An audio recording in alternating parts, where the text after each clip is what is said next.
What is good? What is poppin', everybody? My name is Cee. And my name is Notion. So welcome to episode 14 of Bad Habits of Podcast. 14, however you want to say it. We out here. Nosh dog, you good, my G? Mate, good as we can be. How you doing? Mate, I'm living. I'm out here, you know? Like, men's... She's a little hot. Definitely summer. She's humid. She's humid. That's the only problem. And I got stacks lots and heaps of water in the air, but we're dealing. That's it. I can see your forehead glistening.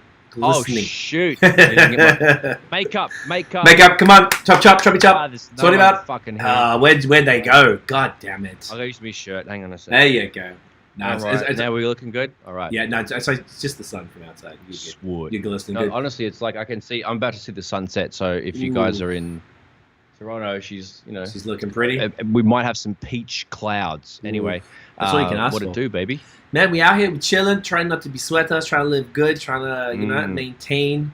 It's, I don't know why, I thought we were deeper than 14. I forgot last week with 13. So I feel like it's been a relatively eventful week in the world of rapidy raps, predominantly. Lots to talk about today. The big thing that we're going to be yapping about, as always, was the latest Verzuz battle. Rick Ross versus 2Chainz. That went down. That was interesting. It was interesting. Thursday that went down. What day was it on? Thursday, Friday? Thursday, and both of us actually missed it, so we watched the replay.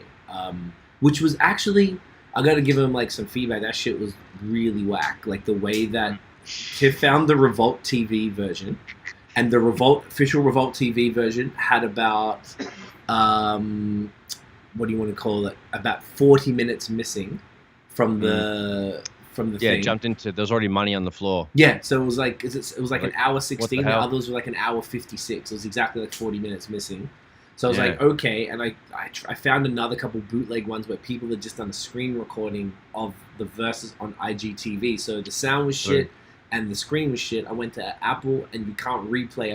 I don't have an Apple account, like an Apple Music account, but I couldn't find a replay function. When they do that, when they rip it off, double shit. Yeah, man, it was just extra bad. So the sound was whack.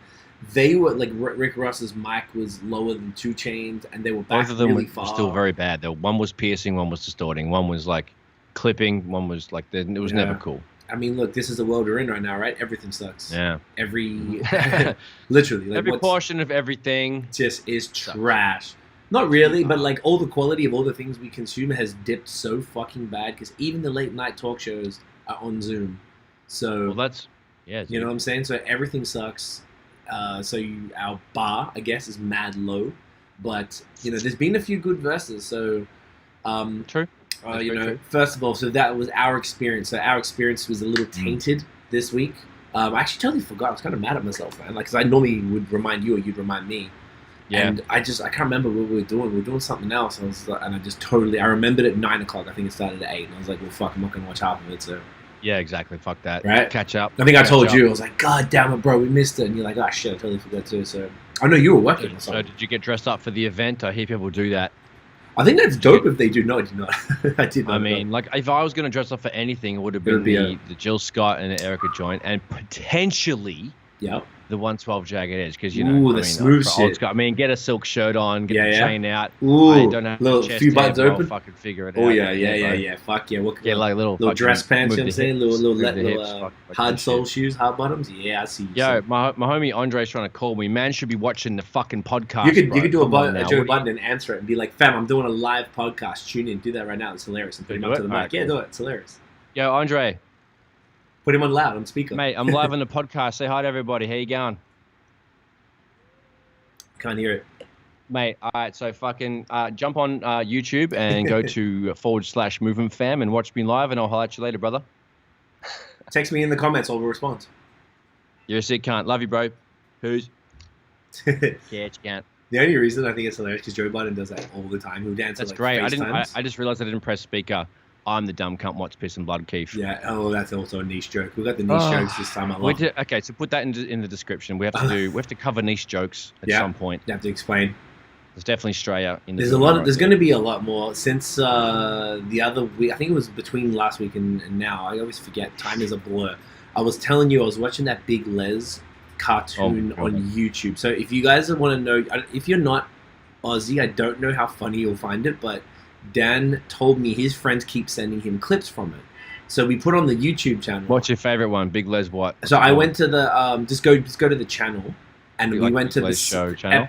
Yeah, and there's all these different seasons for different characters and shit. So there's like the Big Les show season 4, and we just watched it because you watch season 1, it's in letterbox and it's like 480p. It's fucking terrible. Oh, fantastic. And then you go to the new season, it's full widescreen. The one with like 1 million views. Yeah, and it's crazy. It looks like South Park. Yes, and it's really good quality. King of the Hill. Yes, King of the Hill. Great comparison. Yeah, I just by seeing the thumbnails. Honestly, bro, I would say just go to season 4, and if you particularly, I would highly recommend Be High as Fuck because it's the weirdest shit I've ever seen since Little Britain. We were high as fuck in Manchester watching that shit. Okay. It shit, eh?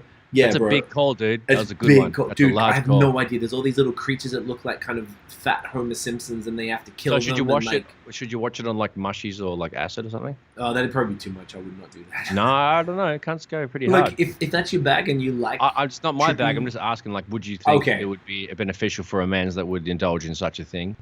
Would it be beneficial? I think it. You know what? Do beneficial is the Roll wrong the word. dice. Sure. It's definitely not the right word. I would say do it. Fuck it. Why not? I wouldn't. Fucking give it a I think shot. I would trip way too many balls, but would I ingest some marijuana and do it? Absolutely. It's and they talk like we make fun of. Yeah, baby steps. They just talk like we make. Oh yeah, nah, she's. Oh yeah, right. Yeah, fuck, nah, this can't. Oh yeah, and they do it exactly how we do it, and they lots of nah. So like, sweet. When we tell people how Australians talk, that's what we're talking about, and I think it's an exaggeration of the entire culture. So we're making a mockery of our people. That sounds great. I already know like 7 people I can send it to. There you go. Honestly, it's and pretty. Like 5 of them, you know. I can already think of who. Connor will love it. Yeah, exactly. Probably Wayno. Almost. Yeah. Exactly. That was the top 2. That's look at that. The top 2. I know. Wayno. Look at that. See? Scotty will love it too, I reckon. Oh, Scotty's the whole time I was just saying, I was like, oh, Brad has to see this. Brad has to fucking see this. I was just like, sorry, Notion. Hey, listen, bro. We'll go. No guppies. We have to talk about this, don't I? I keep every time you say it going forward, penalty. We'll figure it out. We'll figure out the penalty. Now we have to have a. I'll put like fucking. I know. Kitty pics up of you. I don't know. I'll figure it out. I got a bunch ready to go on you phone. Can't. On my phone. So, at with that ridiculousness out the way, let's just get into the battle, mate. Let's get to the battle. Yeah, just talk about it, eh? Right. So this one was like I like the ones where they're together in the same room. Super cool. You get to see real time wins. Yes, especially exactly. in the land of delay now. Yes, exactly right. And it's also the buffering. Fucking Buffer City, mate. Buff City. Buff City, bitch. They had a. I feel like at first it seemed like an icy kind of rapport. I don't know if you picked that up because Rick Ross was kind of like, yeah, Ricky Ross, the biggest boss in the mall, MMG, but like they weren't like they weren't bigging each other up like everyone else does. Doing any sort of like. Yo, shout out the man down. Like, they weren't doing what was it? Snoop and DMX were doing. A lot of the others. Most of the other ones, yeah. Correct. There's only a couple where there was. So at first it seemed like, oh, do they even like fuck with each other like that? And then as it went on, it was just kind of like... they just had to get a little lubed up. Yeah, they were drinking and stuff, of into course. It, yeah. So that was... And then after a while, then they started propping each other and being, yo, I love that song, bro. I knew you were going to play that shit. It's fine. I was like, okay, that's what I want to see. We want to see love here, right? We're here for love. There was like 5 or 6 songs in. Correct. Like after like Dice Pineapples or like whatever that came in. Yes, exactly. So they were playing the joint. Now, this was the weirdest structured battle out of any of the ones that we'd seen. So I don't know if you noticed it because I noted them down. And if you looked at the notes here and saw how fucking strange it was, then you were like, what's with this shit at the bottom? And then you added the numbers up and you go, hey, this doesn't even add up to 20. I was going to... So, I figured instead of talking to you beforehand, we'll just talk about it here. So, let's just go through the songs, and then as we get to it, where it starts to get weird, then we'll talk about it. So, round 1, it was Rick Ross first, then 2Chainz, so that's the way we're looking at it. First song was Blowing Money Fast versus No Lie from 2Chainz. I gave that to 2Chainz because that was the Drake song. By the way, side note, the joke on Twitter was that Drake won this battle because I believe there was 10 or 11 songs. Yeah. Yes, 10 or 11. Isn't that crazy? Songs with Drake on them. And I would probably count there must have been about 5 or so with Wayne and similar for Kanye because both these guys have worked with a lot of the same people, right? Mm-hmm. That's fucking hilarious. Yeah. So this, and also let's just before we get into the play-by-play of it, you got to look at it as in like, this is a tough one. I think we said this last week. There's like 2Chainz will probably have more hits, and Rick Ross has cultural moments. I would argue, or at least culturally, like more important to the hip hop, to the heads. That's what Russ has.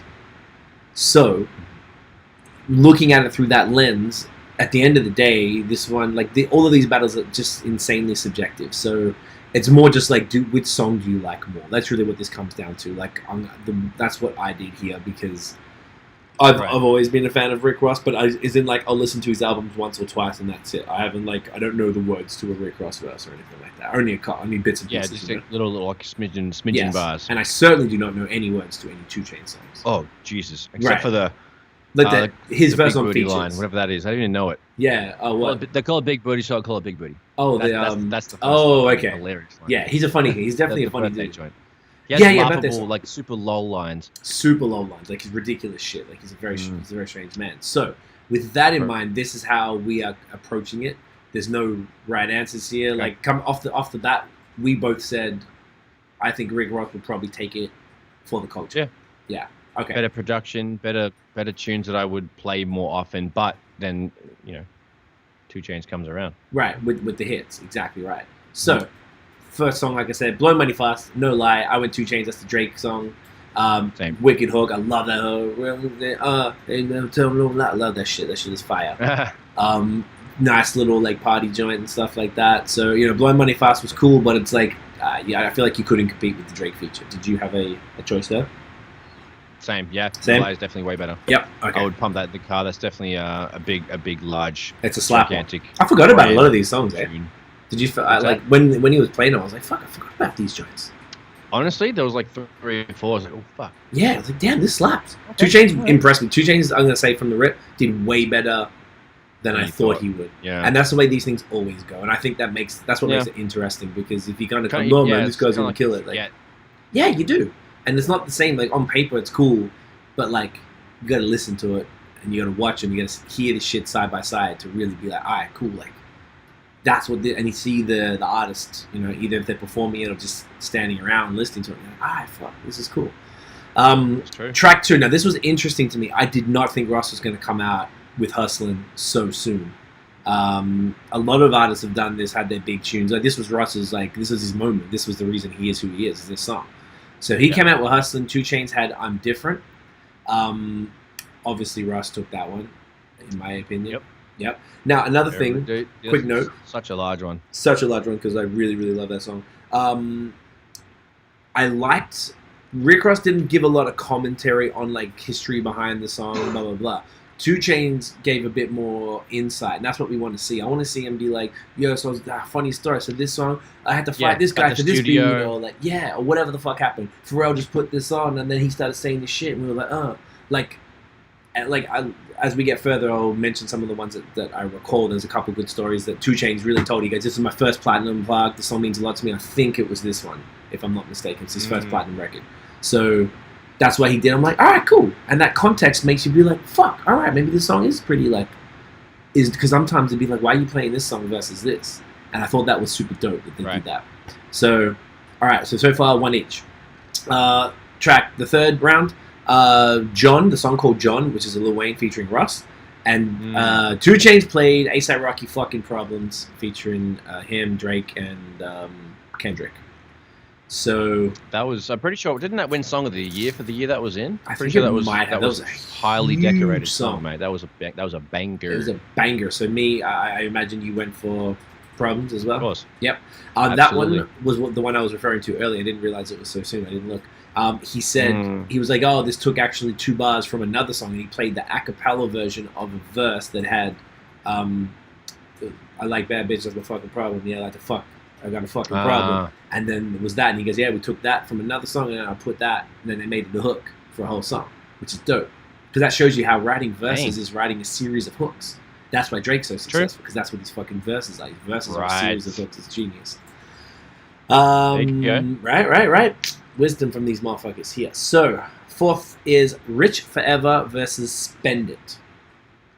I didn't really give much of a fuck about either of these cuts. I thought Spend It was funny because it reminded me of these trap rappers from Montreal a few years ago saying some ridiculous shit. So I thought, I went for Russ.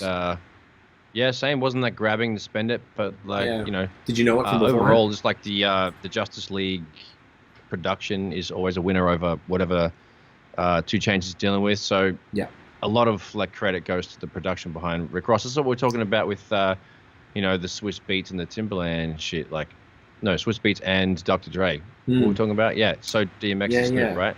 So yeah. That difference. That makes a large difference for me. So like, you know. I mean, it's not like 2Chainz has weak Rick producers. Ross has got like Justice League is like 8 dudes. Pause. Yeah, there's like a It's like not fucking super producers. Like they're not just like random dudes. They're all fucking respectively sick, and then they all just collaborate and make fucking all the shit. So, luxury rap beat. That's a huge I don't know if you remember. I hit them up for a beat, fucking maybe 8 or 10 years ago, and they quoted me $12,000 US for a beat. Flipping hell. I was really? Like, my G's, it's not worth it. Like that, you know, that's the shit where you want on the strength. Like you want to just like know them and like get a link on that shit. But anyway, so far it's 50-50. Guapas. Lots of guapas. Yeah. Excuse me. Next, Diced Pineapples versus Duffel Bag Boy. Both do you like slappers. Wale? I do, yeah. I'm not in love with him, but I fuck with Wale. He has his moments. Cool. When he's on fire, he's like he's a killer. Yeah, you feel the same? Cool. Absolutely, yeah. Because he's you know, sometimes he's super like and other times he really fucking nails it. It's like okay. The new album, the new Wale album, is actually pretty dope. I fuck with that. Did you hear that? Yeah, it's good. This, the first I heard song what Joe Biden said, but I didn't listen to it yet because man's it's always late on that. That's okay. Music. We're going to talk about that after because this was a fascinating text convo we were having before, and I think it's really interesting how people consume music. I'm looking forward to that one. So, which song was Wale on? Diced Pineapples. Am I thinking of something else? No. I just didn't write it down. I just wrote the names of the songs down. I may be thinking of something else. No, I think you might be right. I think I wouldn't be surprised because Wale's on MMG, so would not be surprised. Where's Dan when we need him? Fuck, Dan can look. I know. For fuck's sake. God damn it, Dan. Diced Pineapples, Rick Ross comes up right away, and then featuring Wale and Drake. Well, and Drake. Oh, another Drake. There you go. Okay, I didn't even know that. So I went for 2Chainz on this one. Which one did you? When I was at that hat store, they used to have it on their particular radio, and there was like fucking. Oh, that's why you knew it. I know that fucking song, can't. It's like Gotcha. Yeah, it's annoying as shit. But yeah, I know that because of that. Repetition is king. I respect that, mate. It's how people make it. Good tune. That was my pick for sure. I just like that song better. Yep. Mainly because I heard it more. I mean, it's a little more. I don't know, polished, whatever you want to call it. Okay. What? It was like 2012, 2013. So old fucking song. Yeah. Okay. Yep. Beauty. All right, so we went opposites on that one. Next one, this was a good one. I thought this was like an easy choice. MC Hammer from Rick Ross versus I Love Them Strippers from 2Chainz. Yeah. Not even a question. MC Hammer's a slapper. Ross, sure, yeah. Fuck, I love that joint. Yeah, that was huge. I was like, so whenever he plays against this, I'm like, nothing can beat this one. Nope. As goes for this one, Aston Martin music from Russ and Drake versus Super Freak, which is a Jeezy song featuring 2Chainz. I was like, you don't even have a choice. Aston Martin music is a fucking classic, bro. Like that Drake just destroyed that, so Russ didn't even have to do anything. It's just so that is probably the epitome of luxury rap. That song. Very true. Here goes nothing. It's just that's so smooth with that. With the I think if I'm not mistaken, it was Chrisette Michelle, but it might have been someone else in the hook. Sick. Sick. So just like perfect song across the board. I love that. Really, really slapper. This was another good one. This was the thing, and this is super good, right? And the last 3 rounds. It's the beat. I don't give a fuck what happens. The beat is disgusting, cinematic shit. Like okay, so we're talking about the same thing. So the MC Hammer versus Love Them Strippers, Aston Martin music versus Super Freak, and now Santorini Greece versus Bands Make Her Dance. Obviously, you and I went for Ross on this one. I feel like these 3 were just terrible fits. There's 3 strip songs. True. All 3 of those ones from 2Chainz, like strip club songs, versus these epic, like kind of like I'm elite, driving a rave. Yeah, exactly. Yep, elite. Yep. That's the fucking word. Yes. And like, I don't know. I just felt like he sells you the lifestyle of that shit so fucking well. Like I don't know how else to. And the visual matches the music so well. That's why it works so much. Yeah. Because some people make videos and it's just got like titties in ass and a couple of wow visuals with lots of colors and stimulating things. But if it doesn't match the music well and it doesn't represent if they don't mesh well enough, then it doesn't work, and that's kind of like what happened with the stripper songs. I mean, if you're gonna put a stripper song against those other joints, yeah, the Rick Ross ones work because the music and the videos match so well. The cinematic, they're elite, they're posh, they're fucking like baller as fuck, clean, sleek. You're so right. Like the music, yeah. Yeah, I really feel like the only people who would have picked 2Chainz over Rick Ross on this would have just been like the club fans. People in the South. People in the South. South, that's a great point. That's a good point. That. Southern folks are just people who fuck with like either strip clubs or just club music as opposed to also, some of that more. Go. Yeah, and even like when even one of the really early ones, Lil Wayne's producer, what's that dude? Manny Fresh and Scott Storch. Yeah. Scott Storch. That was a because cool match. All the Manny Fresh joints were like, if you were in the South at that time, that song meant so fucking much to the hood, to the, you know what I mean? So that's kind of what the 2Chainz sort of like stripper joints, like that's Atlanta's how they roll down there. So that's a real great comparison. Where that's exactly what it is, because we can't possibly understand the value. Atlanta, yeah. Speaking of that, Sean is in the building, and he's saying, hang on, let me pop it up on the screen. He is saying, bands I rock with more. I ain't from the South. So there you go, right? So I wouldn't have picked that, but then I don't know totally all of Sean's tastes. So true. I like that everyone has a different vibe, and even I wouldn't have picked that from most people I know. I would be like really surprised that people like that more, but I think that's the interesting shit about this whole thing, right? Yeah, exactly. It's fascinating. I think you described that perfectly. It's the visuals. That's what Russ does the best. That's why he is who he is. He's matched the visuals Drake to the music. Like that's why they brands associate with each other, because they're both going for that elite. I'm the fucking Don of this section, or my class, or my whatever, and then all the visuals match how elite the production is, how elite the videos are. It all sinks in. That's why, yeah, it's fucking perfect. Pretty important. You're so right. Crazy. You're so right. Next up is 2 features from these guys. So I'm a Boss, which is Meek featuring Russ, and Rich as Fuck Wayne featuring 2Chainz. Thoughts? I'm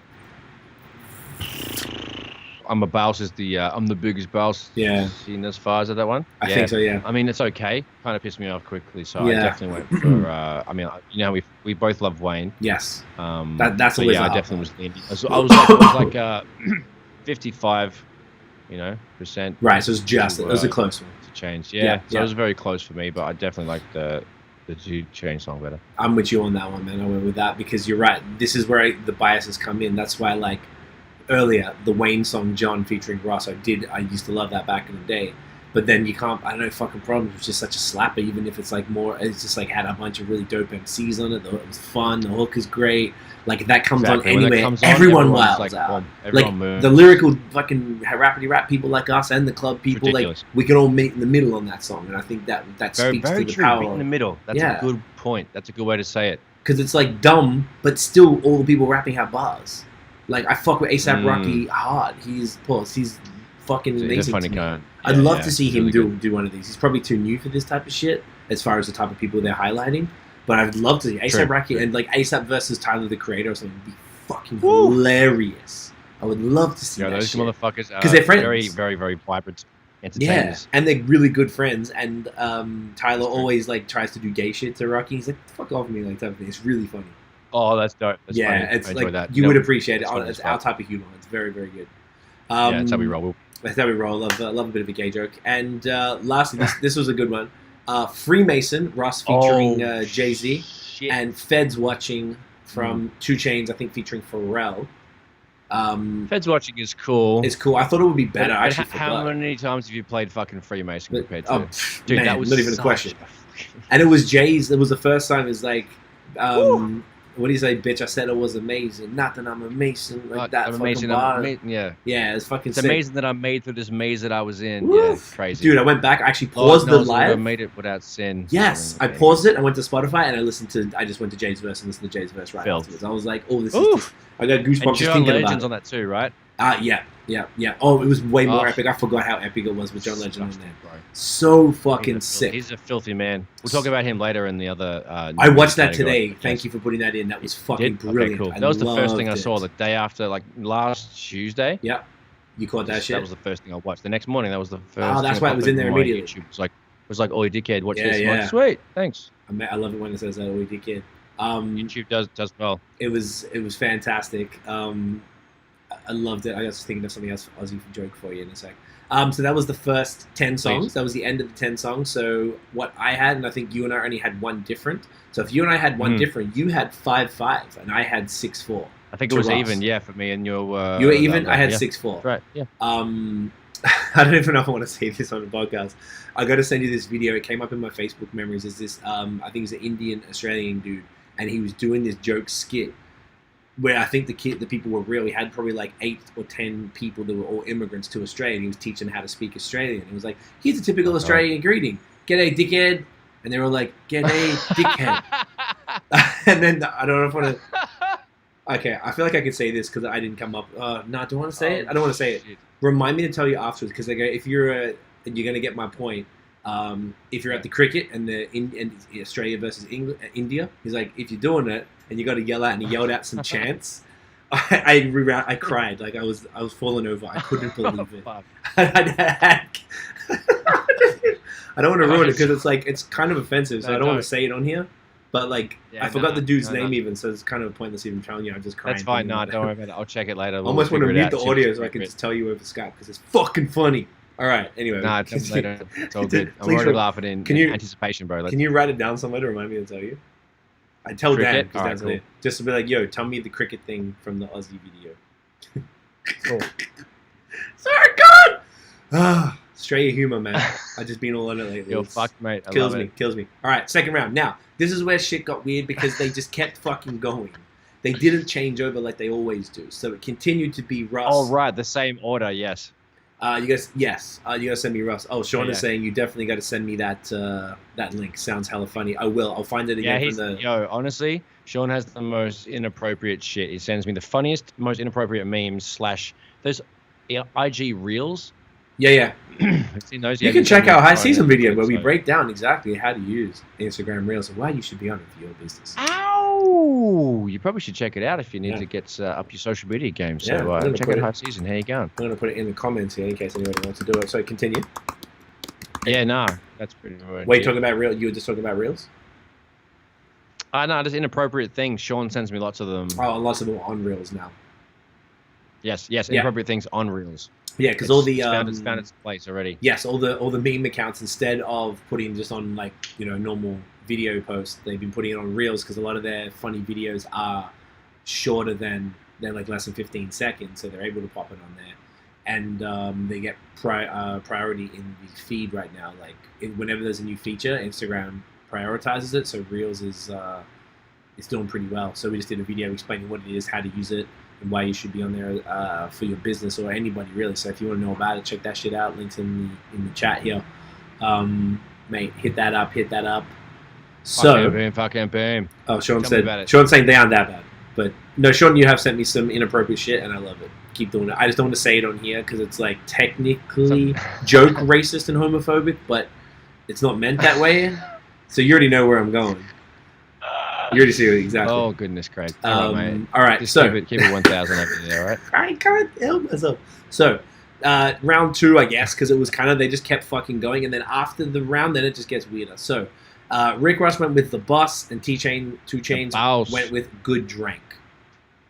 I don't even, it's until that came on, I was like, oh, this song. Yeah, I didn't even really know a lot of the 2Chainz, to be honest. There's me too, man. I had to be wait. It's I think I've heard that. Yeah, same. I was like, I might have heard this before. So I went with Russ, obviously. I didn't. The Good Drank, not really. Did feel a little bad, but at the same time, I really enjoy 2Chainz as a feature artist, so really wouldn't sought after his solo shit. So that's why I personally didn't know many of his joints. I feel like I put him in the same category as Ludacris, and pretty Busta much. Rhymes features. Does 2Chainz have more bodies of work, more albums than Luda? I would say. I guess not. I don't know. That would be a Dan question. But God dang, fucking hell, dude. Yeah, I'm not too sure. I would imagine that Ludacris has GodDahn. Should we call this episode GodDahn? Catchphase, GodDahn. Yeah, you know what? GodDahn. No, I'll write it down. Yeah, I like it. Put it down for a rainy day. Sorry. It could be the episode name. I like it. Off the cuff. Hashtag bars. Next song was Jay-Z featuring Rick Ross. Fucks with me, you know I got. Or fuck with me, you know I got it. I thought that was an S. My bad. And Watch Out, which I think was just a 2Chainz solo track here. I mean, I don't even know if it's much of a contest here if you're playing a Jay-Z No, it's song. not. So, and that was a fun one. That was a fun one. So obviously Russ took that one easy. Yep. Like it's none. Very true. Very true. This one I really thought he would have played later on. That was around the. Sorry to jump in there, mate. Yeah, that was around the Magna Carta days for Jay. Is that correct? Fuck with me, you know. I got it. Like the Tom Ford. I think because didn't Wayne do something over this? We have to just Google it. I can't believe how much we actually need down on this. Fuck with me, you know I got it. Let's see if it says. Oh, you're right. That looks like the Magna Carta artwork. Magna Carta Holy Grail. Good call. Look at you, you fucking genius. I thought it was earlier than that. Buddy, fuck with me, you know I know it? No, that doesn't. You know I anyway. know it? Yeah. So, Russ, I remember he had this. Jay had a very similar flow for a little while there. It's like he just like, I don't know, he just tried on a pair of pants for a couple of albums and fucked it off. Yeah, he didn't like stick with that. Is that right? All right, that's a way to look at it. Tried them on, wore them skinny jeans and dish that. I don't wear skinny jeans because my knots don't fit. Buzz. I got a bunch of Royce the 5'9" bars about skinny jeans, but we won't go there. That is also another problematic song. Let's go to the next train. Go listen to Royce the 5'9", I Hate Your Pants. It's fucking interlude. It's a skit or interlude? It's I would say probably an interlude because it's a song and he sings. The first time we all realized Royce could sing. Royce has a voice. And we're like, oh my god, this is funny. It was just funny because it was in the time when he sounds like an angry old rapper, like telling people to do. And he's still drinking. And he was still drinking. Fuck all you cunts. It was just like belligerent. Belligerent Royce has his moments. He's a good bloke. I'm glad he's not around anymore, but it's good to have him documented. I respect that too. We miss it. Now, Russ went and busted this out. He put out Devil in a New Dress, Kanye, and he put that up against 4 a.m. from 2Chainz. So that was not even a question. I really thought he would almost end with this one or put it like second last because apparently it's like arguably, I've seen people call it the perfect verse. Now, relax.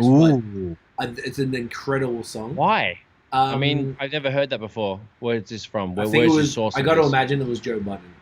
Podcast. We watch that a lot, so quite inspired. Probably I watch it too much for. I watch it too. That's something I thought I would have come across. You know, I'm pretty sure that's where I heard it, or I saw someone say it on Twitter. It was one of the two. The perfect verse. The perfect verse. It's not a 16. What is it? I reckon it's a 24 or 32. Yeah, for sure. It definitely long. Yeah, I'd say I have to count, but 24 or 32. I'm off the cuff. Don't know. Yeah, didn't count. But either way, it's fantastic. I can't even I was really surprised he brought that out so early. It just didn't really make a lot of sense to me. Yeah, didn't he start getting the massage when that fucking song came on? I think that sounds about right. He got the massage, he had the Bel Air, and he was like rapping along a little bit. Yeah, he's like, was he smoking a cigar or was he smoking a blunt? Looked like a big cigar. It could have been a cigar, but I wouldn't be surprised if it was a blunt. On that note, you fucking just reminded me. We forgot when he had I Love the Strippers, 2Chainz brought out strippers. Oh yeah, the two birds. In masks. And they were throwing money at them, and they were calling them essential workers. Yes, he's like, shout out to those essential workers. It was hilarious. I was like, that was pretty funny, yeah. So you got to say, it was entertaining. I also want to say the vibe the whole time was extraordinarily low-key, very dry, to the point where it kind of felt awkward. And as it went on, and like you said earlier, they had a few drinks. The starter was dry. Very awkward. But then it got in, it was almost like they were both too cool for it, and then they started to embrace it and celebrate each other's songs, and then the strippers came out and lightened up the mood, and then the masseuse was just, and he ripped Russ with his shirt off and got the big titties and stuff. It's just hilarious. And then they're throwing money. They're like, baby, don't worry about that. We'll make sure you get this money after the night. Like, it was just so entertaining, that part. And it got better, but it overall, the vibe of the thing was low the whole time. I mean, 2Chainz was playing club tracks, but Russ's stuff is more like driving solo in the whip and thinking about life type shit. So, like, it was mismatched in that way. That was probably it. And then the vibe of the whole thing just didn't even compare, because we had some fantastic ones in the last few battles, I guess. Super entertaining. Like the Snoop one was, the Bounty Killer, so on and so forth. So, next one. Tears of Joy from Rick Ross versus Big Amount from 2Chainz. What'd you have? Tears of Joy. Yeah, same. Not even a question. Yeah. Next one. I felt this was an interesting one too. This made sense to play it around now. Stay Schemin' from Rick Ross versus All Me, which is Drake featuring 2Chainz and Big Sean. Stay Schemin' again? Stay Schemin'. I think like that. It's annoying as fuck. Thank you. Yeah, I didn't like it. That was the worst. French Montana. Fuck. French Montana. I think so. Bad. Yes. No. So bad. Well, the next song was French Montana. I think this might actually have French on it though, as opposed to being a French song featuring. Stay Schemin'? Yeah. Double check that. Rick Ross featuring Drake, French Montana. Yeah. Okay, so it was like, but it's a Rick Ross song. The next song Correct. on Rick Ross is a French Montana song featuring Rick Ross, which I thought was interesting because I'm not a big fan of French. But either way, 2Chainz, like All Me is a classic. We bumped that a lot. Tiff loved that song. It's funny. True. Oh, shut the fuck up. I mean, like, what's it called? Big Sean's verse is sick. Oh, gotcha. Yeah, now I know what you're talking about. I Sorry, heard new shit. On both Hated those it. tunes. Yeah, there's so many quotables from that shit. And Like, there's All Me. Yeah, gotcha. Yeah, we listened to that a lot because that's on the from Nothing Was Nothing the Was Same. the Same, which we listened. That's Drake's best album, hands down. Fight Me. Yeah, true. Fire. That's a big tune. Yeah, huge tune. Yeah, exactly. I know, right? 2014, September 24th, I think, if I'm not mistaken, it dropped, or 23rd, one of the two. All right, next one. Pop That, French Montana featuring Rick Ross, and It's a Vibe from 2Chainz. Pop that, I fucking hate that song, bro. Yeah. I can't stand it. I went straight for 2Chainz on this one. Yeah. There's like two really annoying fucking songs back to back. Tiff liked them as well, but I guess if you're a club person, but those ones are like the shit. If you're out somewhere and they play them, I'm like, fucking hell, let's go.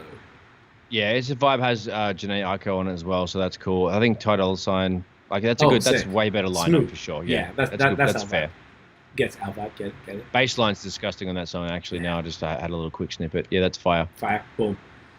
Next one. This was an interesting one. I'm on One, which is DJ Khaled featuring Drake and 2Chainz and probably someone else. Big tune. And Chance the Rapper, No Problem featuring 2Chainz, and I think it might be someone else as well. Yeah. Thoughts? I'm on One was an extremely large tune. It was. No Problem was big too. No Problem was big. No Problem was big. I'm gonna chuck up No Problem real quick so I can get a little. Yeah, just getting. You don't want no problem, want no problem. Really. Oh my god, I hate that song. Yeah. So that's not too cool. I mean, no. With Wayne and two. Yeah. Okay. Yeah. Cool. Oh, it's Wayne on it too. Okay. So I'm fucking with I'm on One as well. I don't like. Okay. Look, both big. Big tunes. Yeah. But I'm on One was larger. I agree. I actually both like these songs, but the No Problem one was so again in the hat store a lot at that time. So you have that. Like, yeah, I heard that. I've heard it's 400,000 times that I heard On One, but I still On One's better. When you hear I'm on One, like they care about his money and you're like, oh fuck, yo, this shit slaps, bro. Like it's way better. Yeah. Yeah, like you forget. Drake really is like killing on these ones. Drake is the winner for sure. Yeah. Almost done. Three to go. Russ dropped I'm Not a Star, and then 2Chainz dropped Birthday Song. Yeah, I ran with. I mean, the birthday song's the funniest shit ever. So I mean, that's as far as the fun thing, the fun factor, I'd probably go with that. Yeah, that's what I did. I thought I'm Not a Star was like I didn't even know if that was a big tune for us. Like I'm like, this didn't make any sense to me. Why are you putting these songs in this place? Like it didn't make much sense. Does he like fully like sign this off, or does the DJ pick on the spot? Like, how does that work? No, I think this was all because a lot of them seem to match to a degree. I mean, I think Not a Star has a very good beat. Yeah, like all the Russ doesn't pick bad beats. It's a tough song, but it's not as fun. No, it's a bad match. No, it's a bad match, and but the song was huge, so of course. I feel like that was obvious. Second last, Mafia Music from Rick Ross versus Big Bank, which is a YG song featuring 2Chainz. Big Bank, Little Bank. Oh yeah, okay. Not huge on either, but probably the 2Chainz song. That's what I went to. Mafia Music was pretty sick though, but I like YG. I really like YG. YG makes nice, I'm growing. Ignorant West Coast shit. Real talk, I didn't know about YG until Nipsey passed. Oh what? Okay. Unless I heard him on a feature and didn't fucking take it in, like I just didn't know. You probably would have it. As an MC, it's not about that. It's about he does those West Coast beats that sound like they're made for a fucking Impala type of thing with the top down. They've got that like last time of that check. There was no change. Oh, that's a fucking like that was a Nipsey joint, but like that sound of that beat, like old school Sugar Free and Dub C, like that type of shit. That West Coast stuff he does. So he's a new version of that to me. He's got enough bars that he's entertaining, but he's kind of ignorant and ridiculous. So I actually quite like it. YG's fun. Okay. So this is when shit got weird, and this is what I don't know what the fuck happened. Rick Ross played. And they actually acknowledged it, by the way. They were like 3 or 4 songs in of the second round. And then they were like, oh, Tim saying... And Tim was right there, too, because he came in the video for a bit. They were like, oh, Tim saying we need to switch it up. And then Rick Ross was standing forward like he was about to, like, he was at the key during a free throw, and he was about to, like, run up to get the rebound. And 2Chainz like, man, don't worry about it. You looking like you're good to go, bro. Fuck, let's go. So then Rick Ross played another song, and they just never changed the order. So Rick Ross played a song called Rich Off Cocaine, and then he came, and then it was like, it just ended. And then they just kept, it felt like it kind of just ended, and then he just played, then straight away went into another 4 back-to-back pairs. So there was no 2Chainz songs to go against that one. So essentially that means for me there was 19 songs. So in that round I had Russ 4, Russ 5, 2Chainz 4, which meant Russ 11 and 2Chainz 8. So it was very close for the 19 songs in the key round. But I also wrote down and put my pick for the next 4 as well. Yeah. So Russ debuted an unreleased verse. They did a remix of Kanye's song Famous. I didn't get to these. You didn't get to these? Okay. So you know Famous. I know most of the songs. Yeah, you will definitely know them. This was an interesting one. So Famous off Kanye's St. Pablo. There was a remix. Russ did a verse, cool, but then 2Chainz played Mercy, which is not even a question. I knew he was going to do that. Stupid. I thought he would do that earlier. This is why this was should have weird. been in the 20. Yeah, that's right. I was expecting all of these songs. They had a lot of features on it. Yeah, man. The best feature song. All of these songs all made sense playing them earlier. Does this show how much money these motherfuckers have to spend on big names rather than? I think a lot of these are. If you're talking about, are they? I'm coughing too. What the fuck? Are they spending money on features and stuff? What I think it's a lot of relationships. I think when you're at this point, Wayne is not charging Russ for a verse, and no one's charging him. Right. My G, you want to come through? That's what they're publishing. Give me the publisher. We're good, my bro. Like, you want to be in the video? Maybe the label will bless him or something. But they're like, what do you need? What do you need? You need it? Let's go. I think that's just how it works. I just don't think. Yeah. I remember seeing that level for sure. Yeah, and someone said, who was it? It was Tech9 or something was saying Eminem didn't charge him for a verse on one of his songs or whatever. He goes, all I want is a verse from you. You're all right, cool. It's the exact same way. Imagine if. Oh, that's crazy. When we did my album, Rascas gave me the verse for free because we did something for him. The singer I was working with at the time did a hook for him. I know, did a whole. Was it? So he wrote the hook and she did the whole hook. Yeah, so he was like, anything I can. No, it was called Model Chick, unreleased. Oh, because I got it off Twitter when I was taking the shit. Yeah, it was good win. 2019. And he was like, what do you need? Phone, kids. Yeah, don't drop it. Don't drop it in the Dahn, but just scroll Twitter. You never know what can happen. Just be on it. So he gave me the verse, but I think that's what it is. Did something for him. He's like, yo, whatever you need, did a verse for me. You and I, I'd rather not charge people for verses. We have in the past, and we did recently, but I would prefer not to. I would prefer just to be working with people that I fuck with, and it's just I feel like it makes better music every time because you care and you always put more effort into something that you care about. As soon as it becomes a transaction, I don't work with producers I just pay for beats for. I collaborate usually on projects and stuff. Otherwise, I'd just rather work with you. So it's interesting because all the best music comes out from collaboration. True, and plus I got all the fire bombs. Plus Notion's got /notionbeats.com. So fuck, I'm saying if you go there, try and want to beat people too. You know what I'm saying? Go cop yourself a 1-2 slapper. You know what I'm saying? So all right, a couple more, and then we can move on. Now Rick Ross went with Live Fast Die Young versus a song called Crack from 2Chainz. Not too fond of Crack, mate. Nah, so not into it. I went with Rose on that one. Next up, this was an interesting one. I really thought 2Chainz would have dropped earlier. I feel like they just forgot or just didn't realize that's what it was, so I don't know. But Rick Ross did Made Men versus Bees in the Trap, the Nicki Minaj song with 2Chainz, which I also hate, but it's funny. Funny, yeah, for sure. The Made Men joint definitely should have been in the... It could have swapped out a bunch of joints. That's what I'm saying, man. Every time, I feel like the fans need to choose or something, because I feel like the artists are really fucking it up. Yeah, even the Nelly joint, he was playing songs that he was just jamming to. He was eating chicken wings, drinking beer. He was pumped. In the background, it's just bumping to his own shit. It's he was being DJ for his own mates in his own basement, but then there was the world watching on Instagram. Right. And it's cool, but it's not really at the end of the day, this is for the people who've been watching. I mean, it is a celebration of their music, so I guess they can do what the fuck they want, but I feel like a lot of them don't make the most optimal decisions for these type of situations. Yeah, that's pretty much what I'm trying to say. He was he's just playing his favorites, not what the fans would actually, vote for him for in this unofficial structure of a battle. Yeah, they could have a voting thing where there's a website on the Verzuz thing, or whatever. Go to the Verzuz website and have it just a whole text in your answer. They could have done something like that. Polls. They could have actually done that live, like Erykah Badu does on her shit. She built that proprietary software. Though I'm sure they could license it from them. Anyway, I went with Russ on this one as well. I thought that was just the better song. The Bees in the Trap was funny. This was technically the last back-to-back song. So What's Free, Meek Mill over the What's Beef beat with that insane Jay-Z verse. And Moneymaker on from 2Chainz. So obviously What's Free. I think I went back and listened to the Jay-Z verse too. It's just fucking disgusting.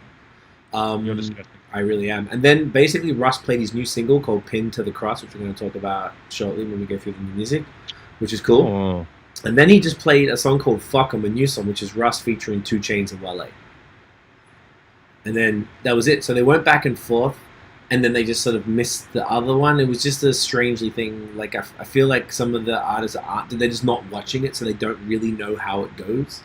So they're just kind of like doing whatever and being told what to do. And maybe Tim looked like he was drunk when he came in. He had like a double cup, and he was like, they're all in masks and stuff, but he looked like he was like, I was like, all right, well, I guess everyone's just getting fucked up, having a good time. They're not really trying to monitor him too much. So yeah, true. So that was basically the latest Verzuz. You know what I'm saying? It was a good time. Give him a little. Do I have a round of applause over there? Oh, there you go, applause. There we go. Well done, guys. Well done. That was a good time. 4 days. So, we're 46 minutes. I knew we'd take forever to do that. So we've got a couple topics. So do you want to do the topics first, or do you want to do the music Zoom first? it. Topics. All right. One topic that Tiff brought to me the other day was that Cardi B said she has no management now. She said her lawyer handles everything. I'm actually only skimmed through the article, so let me just double check it. That's crazy. Said her lawyer, because she tweeted it, someone said, "Who's your manager?" And she's like, "I don't have no managers, none at all. My lawyer handled my business." Singular. She didn't pluralize it, but I respect that. So, she doesn't have a management company or anything like that. She has obviously a record deal. She never signed to Quality Control, which is the label that Migos is signed to, because she has a litigation with another management company called KSR, it looks like. So basically, I thought this was an interesting thing to talk about, because we think about it like this, right? When you're an up-and-coming artist, what you need in your life is a manager with connections. Like we had Kevin a few episodes back. We had him on. Legend. Kills it. By the way, congrats to Kevin and Shay Lee. I'm going to give them a fucking round of applause for that right there. They landed one of Shay Leah's songs on Michelle Obama's personal playlist, which is insane, right? Wow. Because she dropped it. She put it on her Instagram with whatever, 100 million fucking followers. So hopefully that launched more traction for them. So fucking insane. They just keep winning those guys. So Kevin is the man. So you need someone like Kevin to help you out. But that's obvious. We all know that. When you get to a Cardi B level, what do you need a manager for? Like, what does a manager do? So a manager typically would be the person who already has contacts. He'd be like, yo, I know this rapper, I know this singer, I know this producer, let me get him in. Or I know this lawyer who can help get sync deals. Or I work with these labels, or I know these radio people, or I know, but you've been around. They're usually people who have worked in the industry, who have maybe worked at labels, worked in radio, worked in PR, and they just want to work with one artist that they believe in, or a bunch of artists they believe in, right? It's a big risk. A lot of managers actually have a financial stake in their artists. They actually contribute to the projects themselves, to, like I know Kevin's put in a fuck ton of money for Shay. They put in for tours, merch getting made, like everything. Managers are all in with the artist. You know, they're the ones to encourage them, but if the artist doesn't work, then the whole thing's not going to come together. The artist has to still hustle. So when we were trying to be an artist, we used to manage, I mean, technically we still, between Tiff and I, we used to manage us, I guess, but we don't have any crazy connects. We don't really have any of that shit.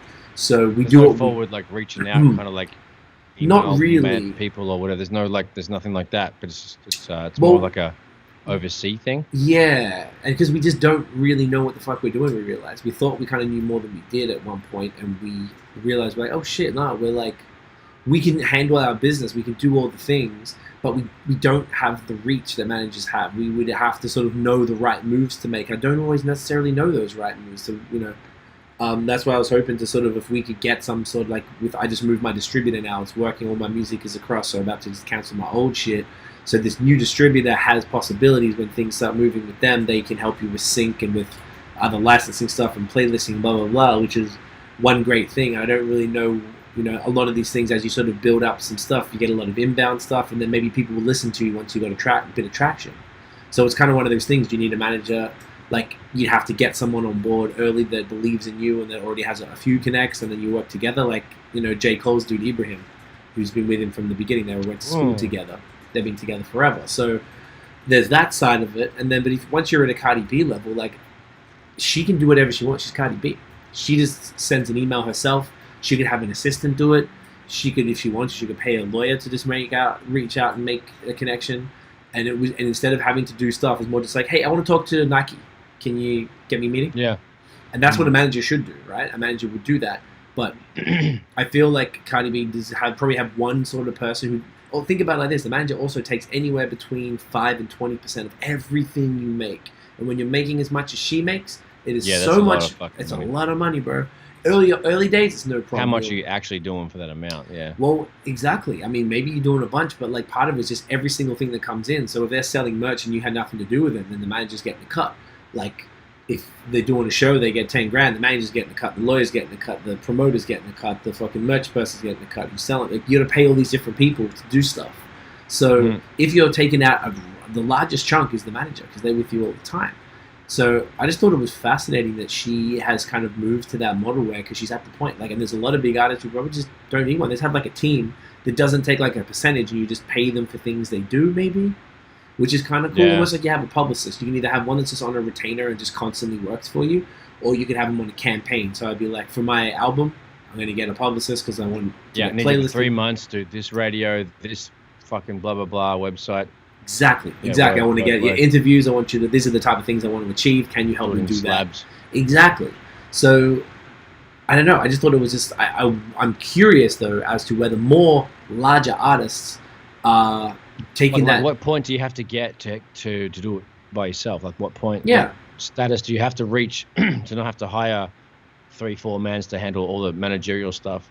Yeah. Got, like you said, she probably has like 2, maybe 3 people to handle things because she's not fucking like not busy. She's swamped. So yeah, you're right. But she'd have assistants, right? So she'd probably have one assistant maybe helping her with social, and one assistant who just follows her around and gets her coffee and helps her get dressed and blah blah blah. She might have a stylist for events. She would probably, and one of those assistants, maybe someone whoever takes care of her social might handle her email and all that type of stuff and inbound leads. And just there's got to be somebody managing that. So that either comes through the label, depending on what it is, or if it goes direct to her on her website, she could just have like holla@cardib.com or whatever the fuck email address, and then people just come through and blah, blah, that's blah. The most ground zero fucking hustle, isn't it? That's crazy. Yeah, and because I guess she's got the not label. Ground zero, but that's pretty fucking. It's a mix between major and independent, I guess, right? Yeah. Because you've got the label handles all the stuff. The label has all the radio tracking, has all the PR, has all the fucking playlisting, all the different things you need to get your shit out there, and they don't always handle interview requests and stuff. So she might have a publicist. Maybe her publicist handles everything. She could be like, yo, get me in touch with Nike. And you hire a publicist. So instead of having a manager, it might be someone that has this combined role of doing all these different things. Maybe she just has somebody else who just does shit for her, but doesn't take 20%, but she pays them 80 grand, 100 grand a year or something, which to her is pennies. So sweet like, job, sweet job. I don't know. I feel like it wouldn't be fun. I feel like you work for these high profile motherfuckers. Like Tiff had an old job working for a high profile lawyer who had a TV show, and she was a nightmare. The things that the stories I've told you, I'm pretty sure I've told you before, but they're like, you wouldn't believe me. With people, there's no point even telling the stories, because if you tried to write a script on it, which it absolutely needs a script, it'd be a pretty fucked up TV show or movie. But you'd have to tone it down from real life, because real life is way worse than anything you could write. It's crazy. So when people start having, I can only imagine when people are actually world famous with egos and all sorts of stuff. And in the spotlight, you can't say anything. Like even now, you can't talk back to them. Blah, blah, blah. No, you can't, no. What are you gonna say? Group text. Our group texts. I mean, like, bro, if you were famous, peace. Yeah, I'm sure everybody has those problematic group texts. We all do, because that's why we don't tweet the problematic things. Yeah. You say the dumb shit in the group text, we laugh at it, and you move on, as opposed to tweeting it and getting cancelled. That's how you do it, guys. That's a tip. Don't tweet it. Put it in the group chat. That's it. Between keep it in there. 3-5 trusted sources. Don't let random man see the fuck shit. Yeah, that's important. So anyway, I want to bring that up. Anyway, keep it down. Another chopper. Yeah, no, that's good. That's interesting, because It's kind of cool, man. I just thought it was just worth bringing up. I'd just be curious what. Oh yeah, Rochelle's like, look at Ellen. Great point. Also, what up, Rochelle? But yeah, look at Ellen. Ellen is basically cancelled right now. They're looking at replacing. Ellen. Oh, you haven't seen? Oh, the Ellen stuff is deep. I actually thought about talking about it. So basically, I would say over the last. That's okay. We watch a lot of T bullshit, so we get up on the game. About, I would say, around the last year or so, people started saying things about Ellen basically being really mean to her employees. Not just like kind of saying like Tiff's boss, like just really cunty, for lack of a better word. So many people in the industry, and I'm talking not even just to her staff, but to her guests, to all different things. And there was a series. Someone went through a timeline I found, and it was like it started off with there was an interview with someone. What's her name? Dakota Johnson. She was the main actress in 50 Shades of Grey. And Ellen said to her on the show, they're interviewing, like, oh, you had your birthday party, nice. Where did I get my invite? And she goes, well, that's not true, Ellen. I actually invited you because last year you said, oh, you wanted to come, so I made sure you got an invite. She's like, what were you talking about? I never got it. And she's like, your producer, John, remember I emailed you? You said no. And then they started playing that she was out of town because she had a thing and joking inside. And she kind of, you could tell she seemed a bit shook by it because this girl stood up to her. And it was one of the first times that people had stood up to Ellen with her shit. And then she had the photo with George W. Bush, and everyone's like, why the fuck are you, sitting with this Republican war criminal who did these terrible things? And there was a bunch of other small things, and you know what it's like, bro? It's like death by 1,000 cuts. It's not like one big thing that people always do. It's like a series of small things that piss people off, piss them off, and then all of a sudden people are like, fuck you, you're cancelled. So that's enough. Peace. Yeah. So I think basically, and then all these people kept coming out and talking about what she was saying to people and how she was treating people and what she was doing to her staff and to the guests and blah, blah, blah. So now that they're actually to the point where they might replace Ellen on The Ellen Show. They were talking about James Corden, the British dude who does carpool karaoke. Yo, he's funny. He's funny. He's got a good personality. He's a little bit annoying, and it's called The Ellen Show, so I guess I don't know why you'd replace it. I feel like you just who you fucking replace Ellen with, dude? Graham fucking Norton. That cunt is so sick. Graham Norton? Who the fuck's that? Bro! Okay, look. Comedian? UK comedian, host, talk show, gay dude, amazing. Does he already have a show? Been successful, like for decades. Graham Norton show. Google that shit. Where is I know his face when you fucking need it? God damn it, Dahn. So yeah, the Graham Norton show. I swear we watched it back in the day, bro. We used to come over from the studio, high as shit. That was having to be on. Oh, that solid dude. Laugh. He has every guest that's everyone. Like okay, I forget the guy's name. Fuck me. English dude with the dreads talks about all the history. I forget his fucking name. He's so dope. Not Russell Brand. Such a cunt. Nah. History. God. Anyway, oh man, Graham Norton show is sick. Okay, so anyway. But would he already have a show he'd have to leave and move to America to do? Is what you're saying? Maybe. Right. So you're like, you know what? Probably. Fuck it. Dip out. But hey, anyway, like James Corden did it. He's doing well. But if you're gonna replace Ellen, just get. I mean, he's retired probably. That's old as shit. Right. So we might even have some bandwidth. I don't know what they're going to do, but that's all they've talked so far. He's got grey hair. Graham Norton's got grey hair. He's still on the air. Fucking hell, Man, he's still going. No, honestly. Okay. He's interviewing Ryan Reynolds. Now? Yeah, no, it's brand fucking new. This guy's still in the air. He's been going for 20 years, dude. Swear to God. He's like 60 years old. He's been going for ages. Maybe he's done working. Maybe he's an Irish dude. I'm pretty sure he's an Irish dude, and he's a comedian, actor, and he has that show. I can't believe you haven't seen it. Maybe it's called The Graham Norton Show? I'm pretty sure. Yeah. All right. He's fucking fabulous. Anyway, he should replace Ellen. Fuck everyone else. All right. I respect that. I like it. That was a very strong... Bless you, Tiff. Sorry, buddy. Strong convictions. Bless you, Tiff. Brad says bless you. Strong convictions. I appreciate and respect that. That's what I want to see here. Like, I mean, dude, like, people know Graham Norton. He's fucking fire, bro. If you don't know, like, people will know. I'm not fucking... brand new here, like it's fucking. Yeah, you want like an OG who knows what he's doing, type of thing. I mean, yeah, you need someone that's seasoned, and he's definitely the bloke. He's got a grey beard. He looks lovely, so he's fucking okay. He's the way to go. Rochelle is saying, meanwhile, Ellen perpetrates this be kind attitude and lifestyle. That's actually what it is, because at the end of the show, she always signs off with like, be kind to one another when she's not like a final thought of the day. She says it's like her outro, which is like, be kind to one another. See you tomorrow, whatever the fuck type of thing. So she always says that. Tiff says thanks, mate, for that. But yes, and also Rochelle is saying give Laverne Cox the show, which is an interesting one. She'd actually do a great job. Laverne Cox is the trans woman from Orange Is the New Black. Okay. Sean is saying Anderson Cooper could take over from Ellen. That's an interesting one. Anderson Cooper's great. Anderson Cooper. He's, Anderson Cooper when you see him too. He is white-haired dude who's, I think he's on CNN. He's really good. He's like an anchor.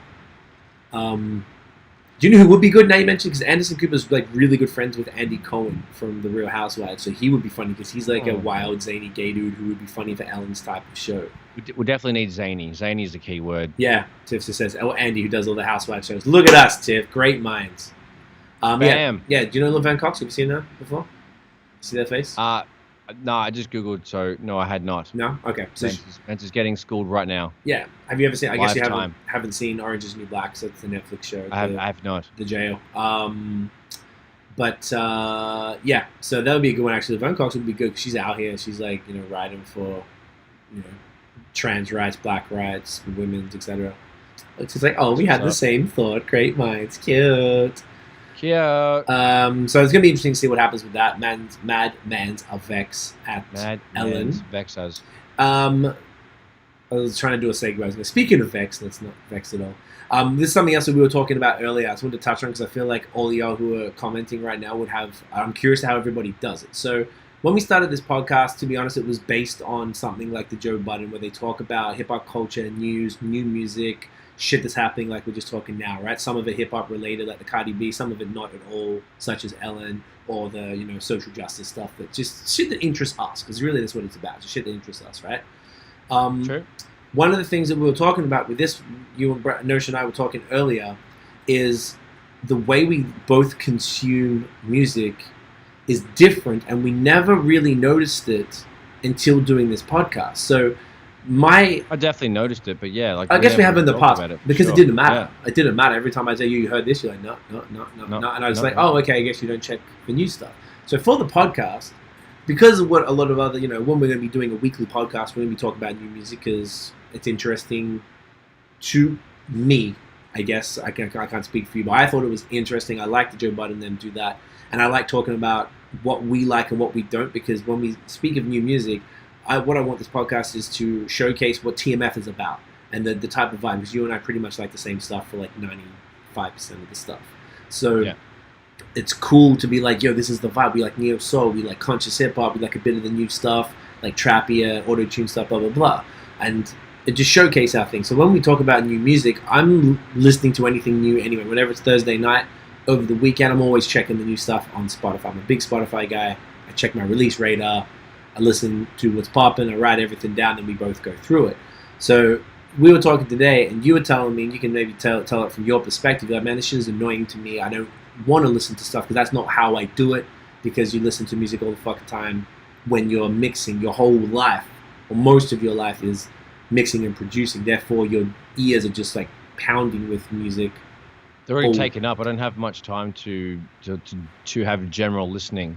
Right. And when I have to force feed myself all this new shit, especially like, fucking stuff you don't care about. The Megan Cardi B joint, like, fuck off, bro. Like this bunch of stuff like that. So it's like, okay.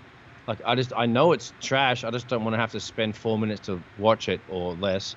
But like, I'll eventually hear it at some point. Right. And just like, but some of it's just like, oh. Gotcha. I just know it's going to be just trash. Right. So I think also the context, and this is why I want to talk about it, because I thought it was interesting, and everyone listens, and I'm always curious, how do you guys listen to music? Like, do you guys jump on? You want to hear the newest shit, or do you just kind of like... I don't care. I'm not even... Sorry, I'm asking the people. Oh. All right, fuck. Right, ask them. So I'm just saying, how do y'all do it while we're talking? Let us know in the comments, like, how do you guys listen to it? Are you jumping on? Are you just, like, are you jumping on every week and checking up on the new shit like I am, or are you kind of just waiting for shit to hit you like Nosh is saying? Because of that. So just to give it context why I like it, I was a music journalist from like 2001 for I don't know how long, probably 6-7 years or something like that, and every single week I would get sent a pile of CDs and I would have to review, and I would have to listen to a fuck ton of shit I didn't give a fuck about, and I have completion issues. So, yeah, because you're used to it. You were trained to do that. I was trained to do it, but I also have kind of, because you love to do it. You adapted to doing that, and you had to consume new shit and write about it all the time, which also plays into the beer stuff, which is sick. Yeah, because I'm used to doing it, and that was the example I gave you. I'm like, well, if I just waited for things to come my way, I wouldn't be able to be a beer. I don't want to say I'm not a journalist, but a beer media person talking about. I agree. I need to know the landscape. So for me, and this is why I thought this was fascinating, because I very much understand your perspective, and I thought it's like a cool like conversation, because I wrote about it, and I have, whether the completion issues come from, like, even if it was the worst CD ever, I would listen to everything top to bottom, everything. I would never press stop. I can't even, like, if something like just fucks me up, or like if there's a same with movies, dude, like corny lyrics, whack beat, bad mixing, piece. Okay, so you're like, no time for it. Life's too short. I give it at least like a minute and a half, 2 minutes. If it's not grabbing me, like, just fucking like, see you, man. You're going for time. Okay. Yeah. And I very much go. Yeah. I just like, I've got so much other things to do with my ears rather than sit there and listen to like drivel. So if it's not grabbing me within that sort of 2 minutes or less, then I won't even. You're out of there. So you don't feel, because I feel if I don't give it the full, I don't always listen to. It depends what it is. It really depends on the artist. Whether I have a connection, whether if it's brand new, I'll skim. It depends. Like, if you send me a Juice WRLD EP, like, dude, like, probably real shit, I'm probably not gonna listen to it at all. Okay. No disrespect at all. It's not even in the spectrum of shit that I closely enjoy. So I might, like, and the DaBaby EP, like, saying I skip both of those because they're both EPs. Long, no, DaBaby's not an album, and it's twice as long as the original. We'll get to that. Cool. So yeah, I just like it's a lot, bro. So things like that, I just like no piece. It's like looking at a book, like book titles, skip. I just no time. So I have a question for you on that side. I feel like that, say, whether it's beer or whether it's music, I guess the main two, or even the other business, social media stuff, if I'm not up to date on what's popping on the landscape, I like to know, like, all right, what are these people doing? What are these breweries doing? I read Australian brewery like beer media newsletters, and I just skim it. I want to be like, okay, these guys are releasing stuff. Oh, that's what they're doing. Oh, this new brewery popped up. Okay, I don't live in Australia no more, but I've got a whole bunch of podcasts. Yeah. Right. Then with music, I feel like as an MC primarily, and now we're doing the podcast and we talk about stuff and just whatever. I want to know what's popping. I want to know what the kids are listening to. What's at the top of the charts? What sounds popular right now? What type of music are most people making? I'm just curious to know what's happening, and whether that informs the music I make. I just want to know what's popping, so I could be like, oh yeah, everyone loves Future right now. I used to hate. I don't mind him, I guess, but I don't plan on making music like that at all. You've had to get used to him because he's always around. Because he's always around, and now I'm like, all right. I used to detest him with like such a fucking passion, and now I'm like, I don't like a lot of it, but some of it, like the new Life Is Good, the one with Drake, love that. Future's part is so sick, little bitch. Ooh, so sick. But like it's out of my wheelhouse, but I feel like I discover new sounds, new flows, new vibes, and new ideas. Dude, it's so good. Do it again for me. Just do that one part again, please. You should see. Hold that reel. Let's go. No, we can't do it again. We can't do it. I'll bust it out a bit later. You can't. So go rap now, go now. To my beat. Yeah, I'll do it. Ooh. In the outro. You should see, we play the video, and then me and Dan on the couch just go, love bitch. It. I know what you're talking about too, because I actually watched that. It's actually super dope, right? So the question to you, and this is what I've always sort of, I don't know if I've ever asked you or just sort of said it to you. I want to know what your thoughts are. You are, in my thinking, more involved in the world of music because you're a producer, you're an engineer, and you actively work with artists close a lot more than I do. I just work on our shit. You work with other people, you have clients, you produce their stuff, you mix their stuff, you have recording sessions back before COVID and stuff. So as somebody who makes music, actually making the stuff, why do you not want to know in depth, like I do, what's happening in the world as far as like what's in the top of what's everyone talking about, what's all the new shit, what are the new sounds, like where does that sort of, what's your thinking behind that? And this is not a judgmental question, just genuinely curious as to why you just kind of like, fuck it, I want to hear it type of thing. Yeah, it's not that I want to listen to it in depth. Like, it's just so fucking literally so dumb and so repetitive and so much of the same shit. I don't need to listen to more than a minute to 2 minutes to know exactly what the rest of the song is saying. Gotcha. And all I'm paying attention to is production style, production trends, mixing and mastering consistencies. And usually these days it's fucking rolling hi-hats, fucking gliding bass, fucking airy vocals, and -6 LUFS for mastering. It's the exact same fucking thing every single fucking time. So whenever I play something for more than 45 seconds, I either know where it's going or it's just like it's the same shit, bro. So I don't need to listen to it for long, and I really don't have to spend much time on listening to the new shit because I know exactly what's going on because those trends last for months at a time, and the labels and the engineers that they pay to do these beats do the same shit and use the same samples and the same things in the same cymatics, ill-mind loops, fucking all the different cunts that they can buy things from. It's the same shit, bro. There's not much things that wow me so I can hear it because I buy and crack and download all those motherfucking things, and I listen and sift through all the sound banks, the sample packs, the MIDI packs. I buy the instrumental, the virtual instruments. I play with them. I listen to all the Russ stuff. These motherfuckers are all doing the same shit. It's like 50,000 sheep doing the same joint, bro. I don't have to listen to anything for very long. This sounds very pompous and very like, I know shit. But like, bro, I've been doing it for fucking, 16 years solid. And I've been really good at it for the last 5, 7. So when I listen to certain things, I know exactly where shit's going. And I don't need to waste my time listening to it. Because usually it's the same shit. And it's like, it's just like, ugh, okay. I don't know. I can hear a lot of where things are going, and I don't like wasting my time, and usually it disappoints, so I turn it off because I'm a picky cunt. That was perfect. Well said. That makes so much sense. I didn't really have anything to say. That's fucking... Okay, you satiated a question I've had for you for years. Thank you. That was dope. I just blew the fuck up. I'm so sorry. No. You were very calm. You were passionate, but you were like, do you know what? It makes sense because as you were saying, I was like thinking about it like, you are so balls deep in the technical aspect. I'm balls deep in the technical aspects of the rapping. So I hear a rapper and all I'm listening to is the flow. And like, look what they did there. That was kind of cool because a lot of rap, I'm like, DaBaby's whole album, it's the same flow. The whole fucking time. The whole time. It drives me crazy. So you're listening to more of it from a marketing from an artist and maybe a marketing and a branding thing. Not even a question. First and secondary for a couple of levels, but I'm listening to it from those two as well because we're in that world. You talk to me and Tiff talk to me. I inhale everything you say to me and I put it all into practice in the whole picture and stuff. But then I'm listening to the production, how the beat is mixed, how the fucking snare sounds, what snare sound he chose, and then depending on what sound pack comes out, if there's a new instrument, if there's a new virtual instrument, if there's a new plug-in, then people just run things into the ground. There's like those producer people like the Cymatics group, Ilmy makes his own shit. Every single producer who's a producer, Marco Polo, like everybody has their own packs. So then people just run through those sort of like, this is the new sound for a while. All of a sudden, like, a little while ago, a couple of years ago, flutes were the sound. Right. And then all these producers and sound designers started making packs with flutes. And then all of a sudden, Mask Off comes out of nowhere. And like 6, 7 months ago, we've been making beats with flutes. And then one got popular, and all of a sudden, flutes are the sound. Fast forward 6 months, guitar samples were the sounds.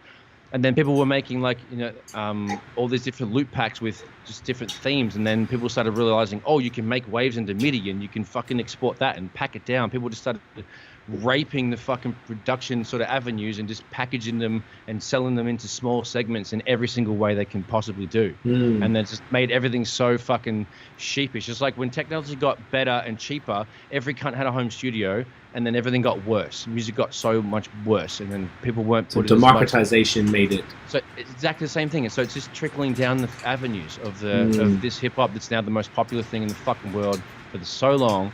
But like, that's how I've been. You can see too much tech of it. You hear a song, you're like, I know that sample. Like I've got that in my sample bank. Because I've either used it or I've listened to it in the pack, and I know that it's off limits because whatever. So like, there's a bunch of stuff from Damn, Kendrick's, and Pimp a Butterfly. I have the exact samples, the exact same ones. And Clarity, Maya Clarity, shouts to Maya.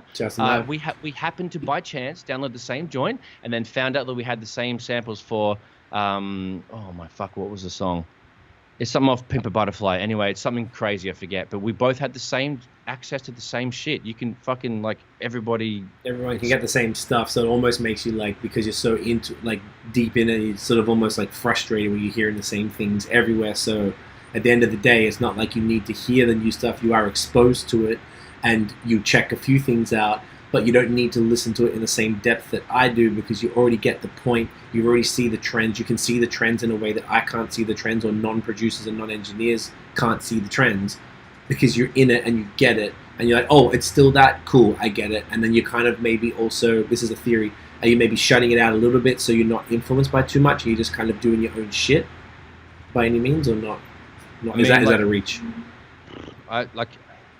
There's so people are reusing the same stuff so much, and there's not that much originality coming around anymore. So that's why you can hear the same shit going on. And like, I don't know, it just kind of, it's getting worse and worse. But it's just like, I don't know, I don't have to listen to certain things for, like, I don't know, if you listen to any of the Russ songs, like Russ makes beats with loop makers and beat makers and sound designers, and he uses a lot of Illmind stuff, and then there's all of a sudden, like, the trend now is having 3 co-producers on one joint, and everyone splits that and whatever the fuck. So it's just like people are doing pretty minimal work to make beats now. Like, one dude isn't doing like all this mastery, it's just 3 cunts just chucking a bunch of samples together and see what works. And like, I don't know, I'm kind of over it, man, because like anybody can fucking do that. Like just do it yourself, cunt. Like, just either play it yourself or figure out tools that you can play yourself with. And I'm guilty of, falling in love with these sample packs and then for flipping them, but some people just don't flip them, they just use them verbatim, and that's allowed. That's allowed. I mean, fuck, when I first started, bro, real talks, I did it a few times, and that's fine, but as long as it's still slaps, it's okay. But then people just got lazy and all these things happened and blah blah blah. So yeah, I could just when I'm listening to these newer songs, sometimes I'm listening to samples. I can hear songs like, oh, I know that sample. It's just the same thing sped up with some reverb, or like pitched down with some fucking, like, it's just, you can tell. Right, and that just takes away the wonder about it, because it's like, oh, I could have fucking made that if I spent a little longer. It's also like the part of the fucking, I found this gem, you didn't, so fuck off. So that's also fair. Yeah, right. Okay, so it's almost like sometimes if you've heard it too, but you didn't get a placement with the beat or something, like God damn it. Yeah, well, they did it better. So that's cool too, but sometimes people are super lazy and there's some producers out there that I know that have had their tails between their legs because they got like a lucky break with a good loop that they had nothing to do with. Right, and then that's what Illmind talks about on fucking Twitter a lot. He rants about these people that rip him off and resell his own things, and that's a whole other world to it. But yeah, like, some producers are really cheeky and they just like, take credit for other dudes' stuff, and that's why sometimes you can hear that coming through. But the new music these days, like, I just know, sometimes I can hear things and I'm like, fuck, man. Right. So on that note, what we decided to do, and I think this is cooler, I'm going to keep doing it the way I do it and write everything down in our list, and then you just listen to whatever the fuck you feel like listening to, with no pressure to be like, yo, check everything so we can comment on it. If you're like, bro, I don't fuck with DaBaby at all, I press play on one of his songs once, and if you've heard 30 seconds of a DaBaby song, you've heard every DaBaby song. I probably think I'm a bigger fan of DaBaby his personality. Yeah, he's than funny. His actual. Yeah, his music is so right. hot garbage. I've seen his Instagrams or whatever, people reposting these things. Music not too crash hot, but he's a funny man. Right. So I just feel like that's good though. I think it was the point of this conversation was that we were realizing that I didn't really think about that other people listen to music different to how I do. And by asking you to listen to this whole list of shit that, one, you don't necessarily have the time to, and two, you don't necessarily have the interest, even though we're doing a podcast that talks about new music as one little part of it, I was like, well, that's not really fair on you to make you do that. So I thought the interesting thing is, like, you look at this, and I can look through this list, and I bet I'll tell you, I'll know the ones you'll pick to listen to, and then you can give your commentary on it. And I think that's dope, because I'm happy to give my thoughts on everything, and I enjoy doing this. Though sometimes it's a bit of a chore, but for the most part, like, I want to know. I'm curious. I have this curiosity for this shit. So I dig it. I think this is a good way for us to meet in the middle, and now you've explained it. It makes so much fucking sense. Just before we get to the music, the squad here commented how they listen. So Tiff said she listens to Spotify and Selection. Whatever. I love Selection, dude. That's probably one of the biggest ways I found out about so many artists. Like, you know that we've been on that for a long time. 2014, I was told about fucking huge. Selection. Yeah, Selection's good. And the Tiff is kind of like you said, whatever comes my way in one of those platforms or lists. So Tiff is a bit more of a less. She always put on like playlists, and I hated playlists at first because it reminded me of radio. Like, don't tell me what to listen to. I'll listen to what the fuck I listen to. But then I start to appreciate it, because then it's a different way of music discovery, and I really appreciate it now. So I'll play stuff, but I'll look at it in a different way than, say, Tiff might just go to the old R&B list or something and play that, whereas I'll go to Release Radar a bit more and check what's popping just because I want to stay up. Yeah. Sean saying... loves that grime daily. He loves that shit. Yes, and Daily Duppies really get my new music, which is fair. Okay, so that's good, but then there's 2 different playlists that gives all the stuff, and that's specific, that's genre, because that's his shit that he fucks with. So I like that. You've got your place where you find it. Rochelle say, I always try to check new shit when it comes my way. Pops up on YouTube. Artists I follow on Instagram. New iTunes release and Friends Recos. Yeah, that's good too. I don't really get much. I'd say all my discovery is basically Spotify or friends recommendations. I get Instagram recos all the time, yep. Because you know how I roll. Don't jump on the old things. So I get recos from Roro there. Nice. That's good. See, I like hearing that. I like that type of stuff. Rochelle, if there's any new stuff you're ever interested, just send them to me on Instagram too, please. I appreciate it. Because Rochelle, I really fuck with Rochelle. Has got wicked taste that I align with, particularly a lot of the R&B stuff. Like, I think we really align on a lot of that stuff. So I appreciate it. That's what I like. And then, like, Sean's got a very specific taste as well. So he has, like, a perspective. So it's always cool just to He's a grimy man. see what people talk about. So on that note, let's just cover the music. And we're a little longer than we normally because we had a couple of good topics. So you start off, John Legend, Tiny Desk. This was that you. was dope, man. Like, fuck. He had his little home version of the Tiny Desk. Which had still, like, 8 people. Yeah. It was incredible. It sounded like it was pre-recorded. It was so good. It was amazing. The live mix was recording. unbelievable. The mics they were using were fucking top notch. Everything was just beautiful. The mix, like he played a lot of new. The backing singers. Just you'll be able to speak to it. They sounded like they had like reverb, like they were all mixed. It was all taken, and it was mixed like a song. It did not sound like a live mix. It sounded like a studio mix that you just saw them do. Like they put a camera in the studio and did one take. Yeah. It's fucking insane. The live gear is exceptional now. They have definitely got some money behind that. That is fucking fire. Yes. I love that he sounds warm and beautiful like he does on a regular record, and he sounds like compressed as fuck. And anyway, so yeah, it was really good because he played a lot of new songs off his new album. The first song, I forget the fucking name. The by Love or something. Swaggy as fuck. I love that. That's one of my favorites. Yeah. So yeah, that was really smooth. I just like John Legend's. Legendary. Been a fan. Yeah, from time. This album was exceptional, so it was cool that all 3 of them were from that album too. Yeah, that was a smooth ride. So check that out on the NPR Thanks, Rochelle. Channel. Rochelle's going to send me stuff. She's the best. Yes, I highly recommend NPR Tiny Desk, John Legend. Please check it out. No, she all over this stuff, and I was really I chucked it on today randomly, and I was like, "Fuck, this was fire!" I was very impressed with that. Yeah, it's very very smooth. My favorite.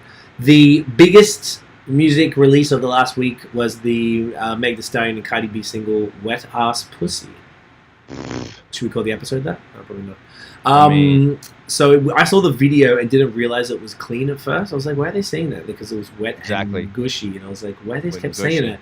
And then I was like, hang on. Then I noticed in the verses that there was like gaps. I was like, oh. So I listened to the dirty version. I was like, whoa, it's like aggressively sexual in a way I hadn't heard before. Listen to the dirty version. I just saw the video and noticed the cleans, exactly what you said. Yeah. I was like, oh, I filled in the gaps. I didn't fill them all in, but like, I need to check that. That sounds kind of... It's like, it's good because it's like, Cardi is like she'll punch you and fuck you type of thing. She's asking, she says something about catching a charge. She wants you to choke her till she catches a charge. That's not the right thing you should be saying, mate. Right, to the children. Not a very good track. I'm not happy with that one, dude. They know how to make an impression, these ladies. The video was actually pretty entertaining. Large budget. They had Kylie Jenner. Everyone got mad about that in there because they're both friends with her. The outfits were wild. The scenery, the animals, and all the different stuff was pretty crazy. The song itself is pretty underwhelming. The beat is like just kind of drums and a bass line almost. Like it's nothing really much to it. But it was clever. Although it was clever, it was more of a marketing exercise, particularly right after Meg went through the shit with Tory Lanez or whatever. Like it was a good little comeback thing for her. It seems like it must have been done beforehand because that's not some shit you can whip up. Yeah, exactly. Real quick.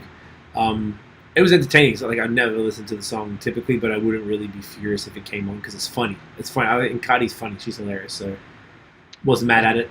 The internet fucked with it. Said some dirty birds saying some unruly shit. Yeah, I like it. Claim of sexuality. It pissed off a lot of conservative politicians. So I'm here for it. If they get mad, then you know it's good.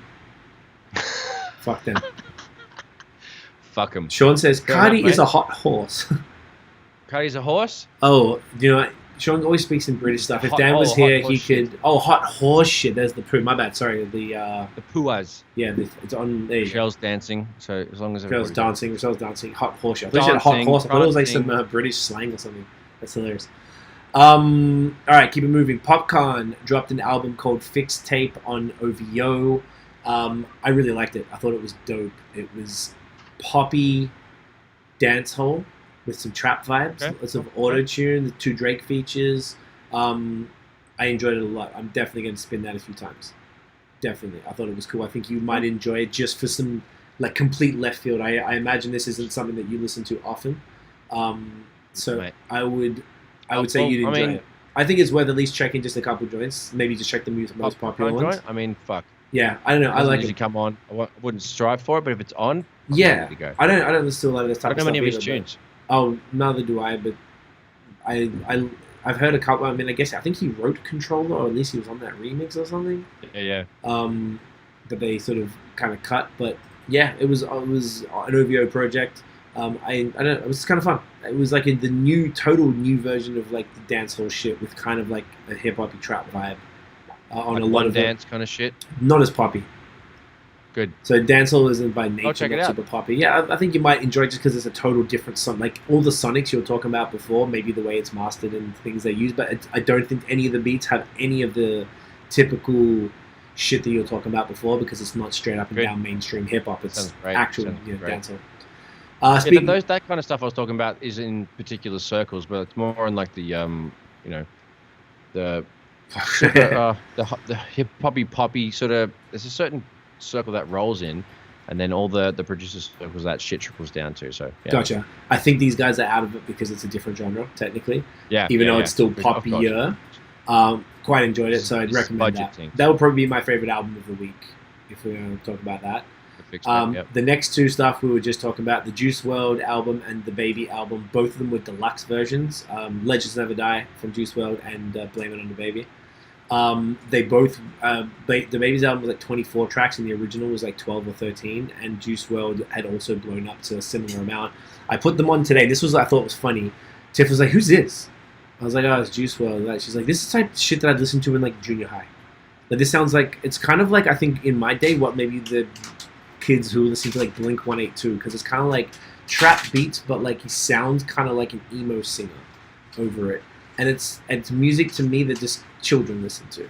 Like, no shade, but it's like just children's music. Like, some of it's kind of cool and it's catchy. And I'd actually had arguments with my friend Cam. Shouts to Cam in Perth. He always sends me all the new stuff. Perfect. He always sends me new shit and often stuff I don't typically listen to. So he fucking loves Juice WRLD. So we have an argument, I guess, as it turns into like fun arguments. But like he was saying, like trying to impress him, saying, look, he just goes in the studio and they play the beat like 3 times and he freestyles over it, and then the producer just takes the parts they like. So this could be the hook, this is the verse, this is the pre-hook, and that's basically how he makes songs. And I was like, that's fucking that's not. I mean, it's interesting, but if he's freestyling everything, this is the thing that I really, and this is probably something I don't want to get into at this point of the podcast, but could be another topic. I hate shit where rappers either try and be like Wayne and Jay and be like, I don't write my raps down, or 2, yeah man, I just freestyle it. It became cool to not put any effort into making music, and as you said, now that everyone has access to a studio and people brag about not putting any effort into it, we have unlimited shit music, and it's making the good stuff really hard to fucking find, and that's what's making it really hard for real artists making dope stuff get any traction. And it's also hard for blokes like me to listen to new music because you know it's usually going to be trash. Yeah, and I know, I understand this. I'm actually supporting your comments before by saying this, and Tiff just said now, because it shows that he's not. It shows that he's not writing. Like, and to me, it's not something to brag about. Like telling people lazy, bro. So fucking lazy, and have some pride in your shit. That's what I'm saying, man. Like, it genuinely pisses me off. So either way, if you're into that stuff and you're 14, then you're going to fuck with it. If you're an adult, I'd be very, very surprised if you really genuinely fuck with this type of stuff. DaBaby, I'm not mad at him, I guess, but it's just not like you said, his personality, he's funny. He seems like a cool dude. You want to hang out with him. But his music is really similar, and he starts the verse the same every time. It's just like a mile a minute, just going blah, blah, blah. And it's like, if you don't like Tech 9 or something, you're probably not going to like Baby for this. It's just like, blah, blah, blah, blah. It's just like, gotcha. And he's not saying anything of value. And it's just, I can't. Tiff says if he actually took time to write and that's what came out, it'd be devastating. Cam's argument with that was like... wasting the budget. But Cam was saying that, like, oh, he's got these hits. He's had, multi-platinum hits and stuff. I'm like, cool. Like, I guess, and he spends way too much time making, he gets all the leaks. So he's got, I think he's put together about 20. He goes into a software, masters everything, puts all the levels together, and makes his own leaked albums, and makes a cover for it, and comes up with a name. And he's really good at the graphic design. I'm like, I wish we could get him to do stuff for us. I just don't know if he'd actually want to do it, but he's like spending a lot of time. I think Juice WRLD, at least he's put together somewhere in the 20s, like 20 full-length albums worth of leaked material, kind of like Tupac. So Juice WRLD has kind of lived in the studio and just did shit. So over that amount of time where you're just freestyling over beats, you're probably going to come up with some fire, right? So hence the hits. But I don't buy the argument that makes him an incredible artist, because he's pulling shit out of his ass. He's not spending any time on it. And I think art, whilst you shouldn't put any barriers on it, you want to just throw some paint on a canvas, or you want to actually sit down and spend 3 weeks writing a verse, whatever, because you spend too long on stuff, it can be whack. But I just feel like the trend of not trying is corny, and I hope that goes away, and people actually put some effort into the music, because it makes it a lot better. So there's those two albums.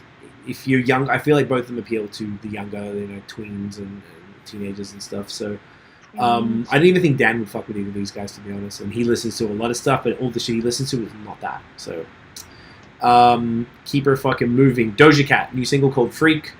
I listened to it once. Don't even really remember it. Yeah, exactly. Not memorable. No.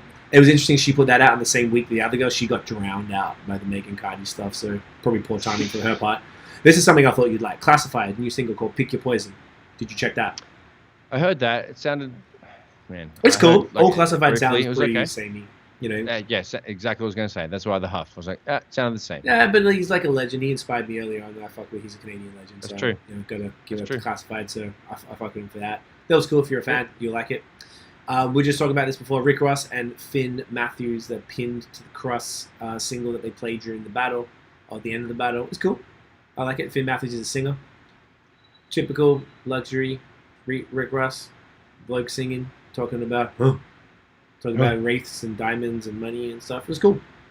I like it. Guapas. Yeah, I did hear that. It wasn't notable. Whatever. Yeah, it's probably hopefully that means it's another next.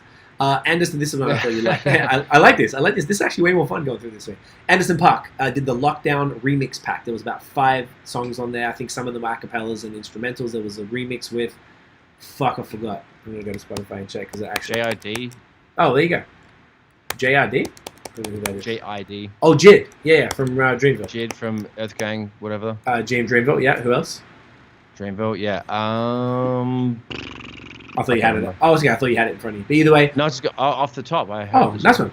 It's it was cool. I like the original. It just got a nice little different vibe because you got a bunch of dope rappers on there and stuff. So yeah. It was fire. If you like Anderson, you like that song. I heard that again. I was like, oh, this slaps, bro. It was the same beats, different rappers on it and shit. So I fuck with that. Coming back to some more dancehall, Protoje featuring Popcaan.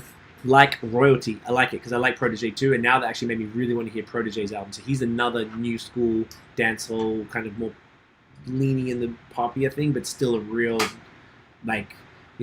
locked Jamaican dude, making some cool shit. Even Tiff's mom listens to him, so I'm very curious. He's got an album coming soon, he was saying, so I follow him on Twitter, I check his stuff, so I'm looking forward to hearing that because these are the new voices of dancehall, and I think he's got some really cool stuff. That's what's up. He said Coffee's on his album. He said it's one of the sickest. That's why I saw he tweeted about it. He said Coffee's verse was just incredible on there. And I like her more. I listened to a few more of us because I didn't like the Toast song that blew up. For sure. I mean, big fan of the big singles, but I actually didn't like the single. I like her voice, and I like that she's young and reps from Jamaica and helps out the kids in school and that she went to all that type of shit. So enjoying that. This girl I just got. I want you to keep saying next every time. Next, I love it. It's actually hilarious. IAMDDB. This is a British singer that you actually put me onto.